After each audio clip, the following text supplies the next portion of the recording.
Hello বন্ধুরা, কেমন আছো? এটা অনেক কয়দিন আগের ভিডিও। আজকে শরীরটা ভালো নেই, কোনো ভিডিওই বানাতে পারিনি। তো এটা অনেক কয়দিন আগের ভিডিও। ছেলে একটু বলেছিল চলো ঘুরতে যাই।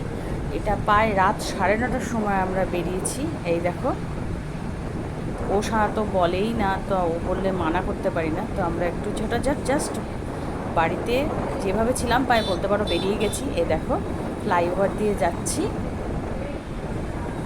আর আমার খুব অভ্যাস চারপাশটা দেখা, আমি এখনও খুব ভালোবাসি। ট্রেনে উঠলে বলো, গাড়িতে বলো, বাইকে তো খুব ভালোবাসি, কারণ চারপাশটা খোলা থাকে, এটাই আমার ভালো লাগে। তো চলো দেখো আমরা কোথায় যাই। তো বন্ধুরা, আমরা ফ্লাইওভারটা শেষ করে তো ওই সানি পার্কের দিকে যাচ্ছিলাম। তো দেখলাম যে অনেক ছোট ছোট দোকান, কাউন্টার।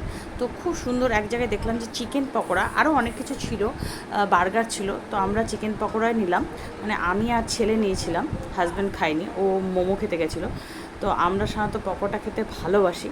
তো দেখো সত্যি খুব সুন্দর। আর এই পকোড়াটা কিন্তু ওরা গ্রামে, ঠিক আছে, তুমি 100 গ্রাম নেবে 40 টাকা, ভালোই ঠিকই আছে, খুব সুন্দর। আমি স্যালাড নিয়েছিলাম, ছেলে নেয়নি। তো ছেলেকে জিজ্ঞেস করলাম রে কিরে খেতে কেমন। তো ওই দেখো না, তাড়াতাড়ি করে বলছে ভালো। ও খুব খেতে ভালোবাসে। তো রাত্রে এইটুকুই আমাদের ঘোরাঘুরি, ভাবলাম ভিডিওটা আছে তোমাদের সাথে শেয়ার করি।